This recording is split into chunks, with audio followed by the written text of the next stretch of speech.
오늘은 주 예수와 동행하니 그 어디나 하늘나라, 주 예수와 동행하니 그 어디나 하늘나라라는 제목으로 하나님의 말씀을 살펴보겠습니다. 오늘 말씀을 묵상하다 생각난 찬송가가 있습니다. 찬송가 483장 내 영혼이 은총 입어입니다. 특히 3절이 많이 생각이 났습니다. 높은 산이 거친 들이 초막이나 궁궐이나 내 주 예수 모신 곳이 그 어디나 하늘나라. 할렐루야 찬양하세 내 모든 죄 사함 받고 주 예수와 동행하니 그 어디나 하늘나라. 우리가 매일매일 부르고 싶은 노래가 이 노래라고 생각이 되어집니다.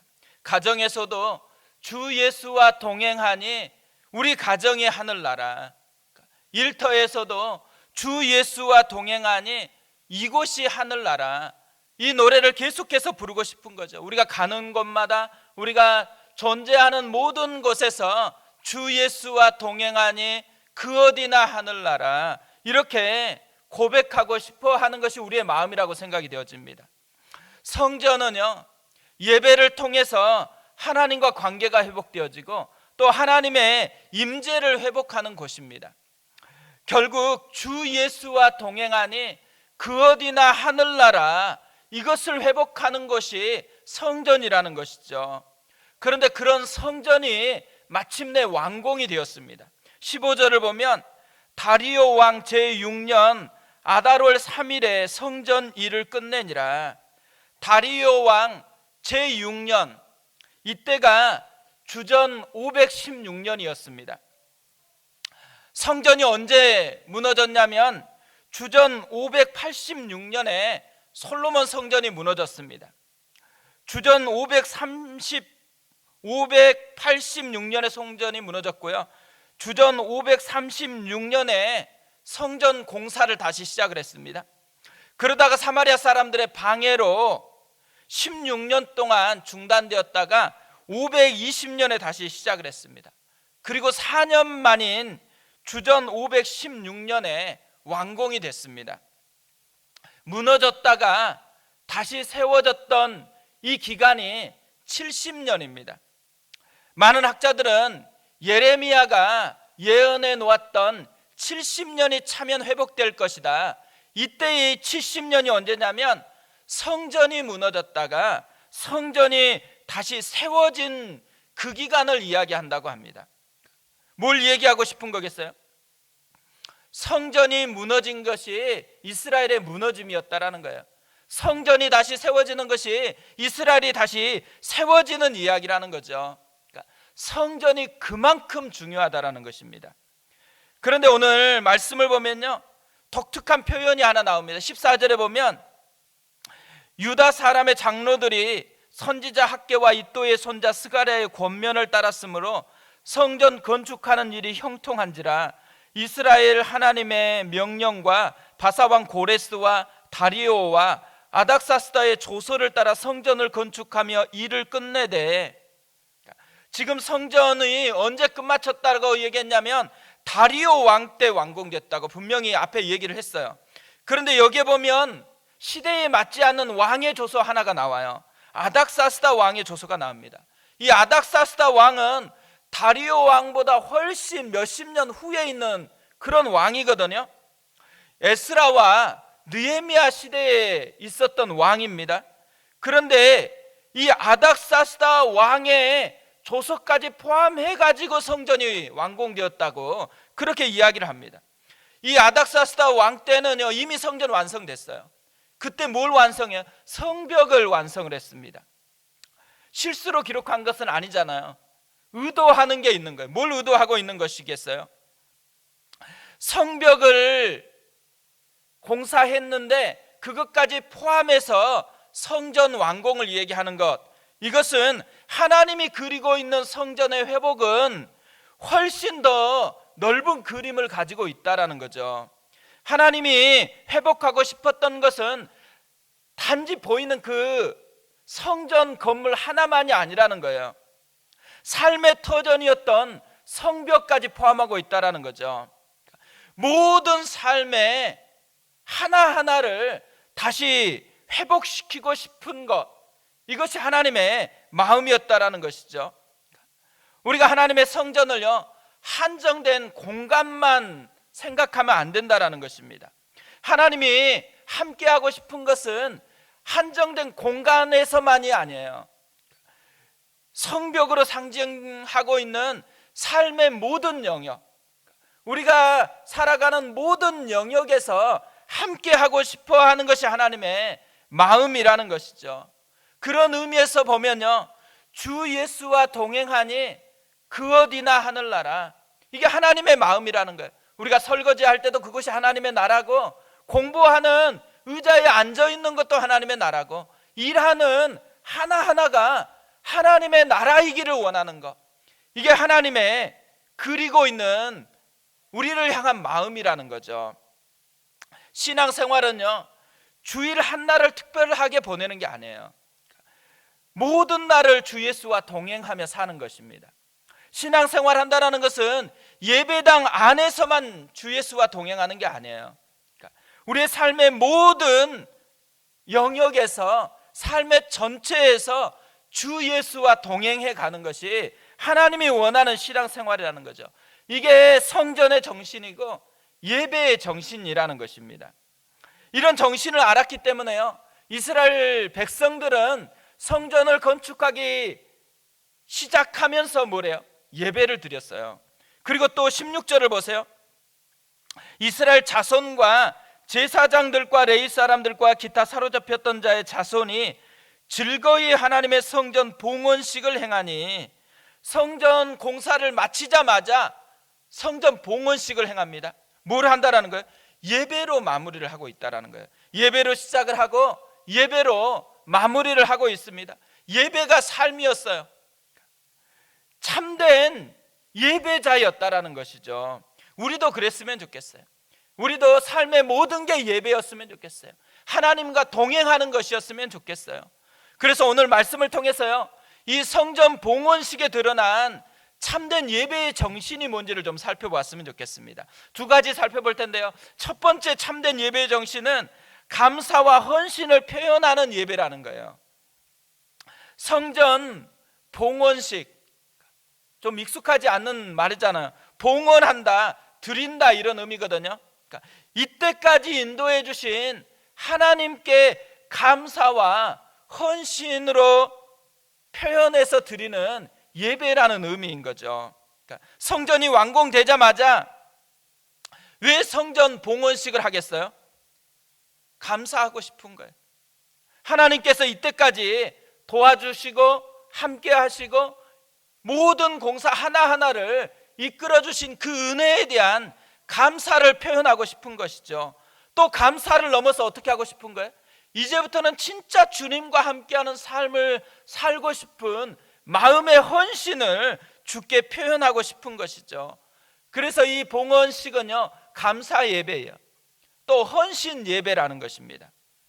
그런데 이 17절을 보면요, 이 성전 봉헌식의 특징을 설명을 하고 있어요. 하나님의 성전 봉헌식을 행할 때 수소 100마리와 순양 200마리와 어린 양 400마리를 드리고, 또 이스라엘 지파의 수를 따라 순염소 12마리로 이스라엘 전체를 위하여 속죄제를 드리고, 다른 것은 뭘 하는지 다 침묵하고 있거든요. 하나만 표현하고 있어요. 뭘 표현하고 있어요? 구체적인 제물들을 표현하고 있습니다. 수소 100마리, 순양 200마리, 어린 양 400마리입니다. 이 제물들은 솔로몬 성전 봉헌식에 비하면요, 굉장히 초라해요. 그런데도 불구하고 지금 이들이 드릴 수 있는, 현재에 드릴 수 있는 최상의 제물이었습니다. 솔로몬 때에 비하면 인원도 적어졌죠. 그리고 경제도 훨씬 빈약하거든요. 이 빈약한 가운데 최상으로 드리고 싶었던 그 제물들이었다라는 거죠. 이 하나하나의 제물들 속에 이들의 최상의 감사, 이 감사의 마음이 담겨 있다라는 것입니다. 이렇게요, 구체적으로 제물을 얘기하는 것, 감사는 구체적으로 표현을 해야 되어진다라는 것을 우리에게 얘기하는 거죠. 헌신도요, 말만이 아니고 구체적으로 하나님 앞에 표현되어져야 된다는 것을 보여주고 있다는 것입니다. 스펄전이 이런 말을 했잖아요.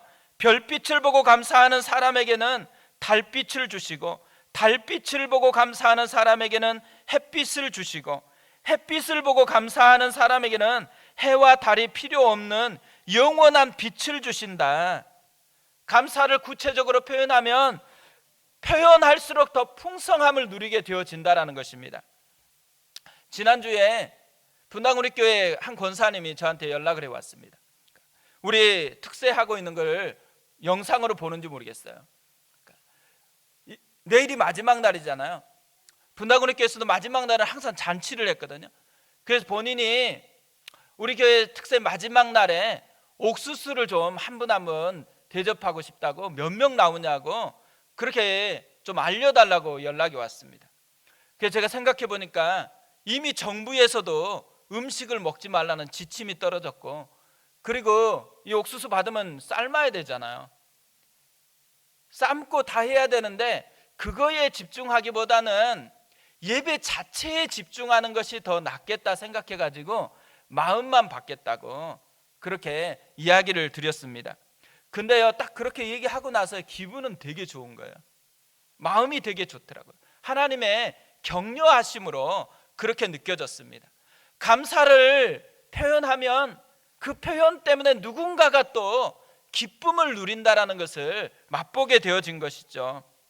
우리가 하나님께서 이 특세를 통해서 하나하나 은혜를 주셨을 거라고 생각합니다.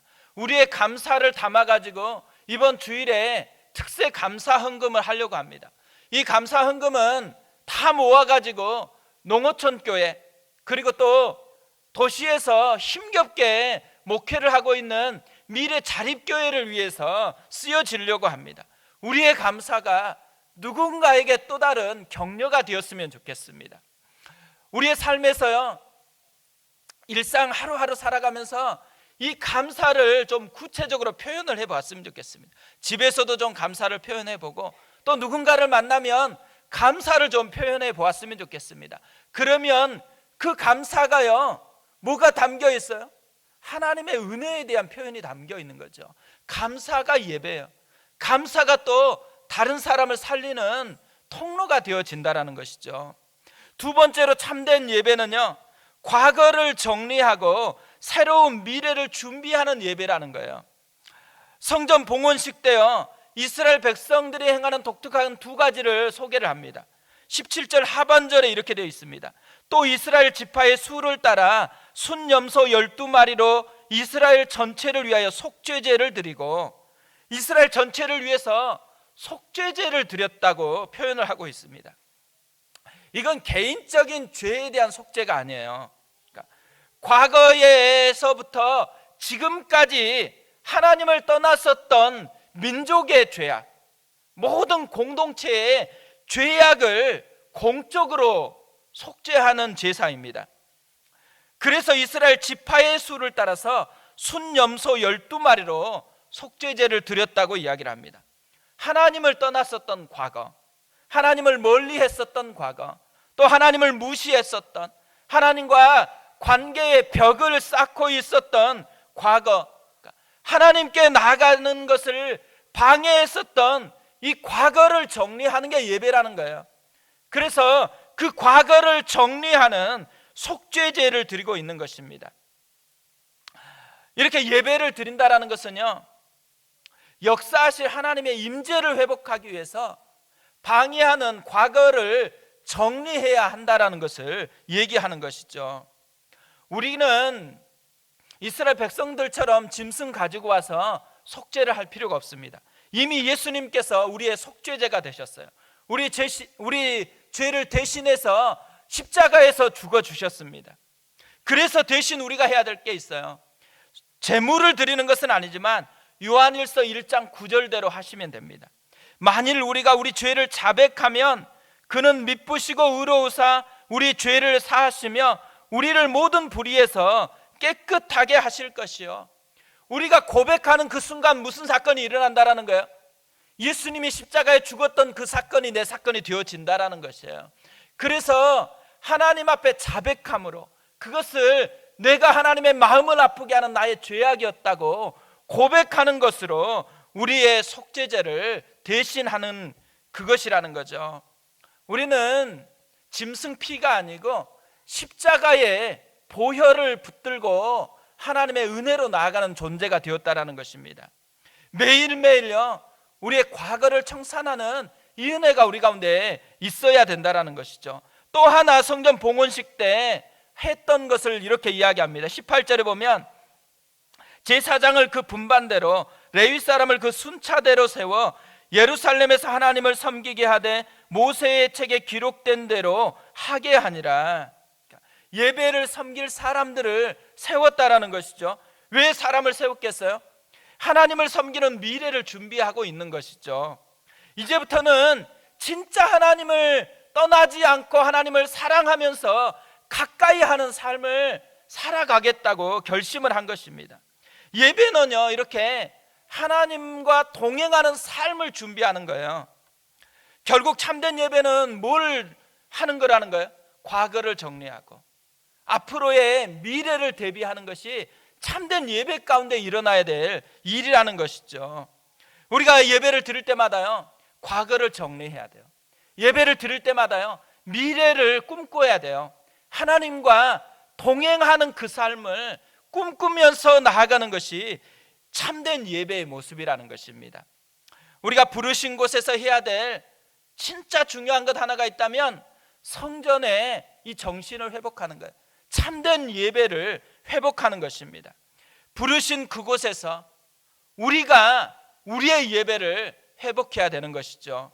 은혜를 알고 감사하고 다시 주께 헌신하는 것이 참된 예배를 회복하는 거예요. 또한 예배를 드릴 때마다 주를 떠났었던, 주의 마음을 아프게 했던 과거를 청산하고 주님과 동행하는 그 삶을 꿈꾸면서 나아가는 것이 참된 예배의 정신이라는 것이죠. 우리가 그런 예배자가 됐으면 좋겠습니다.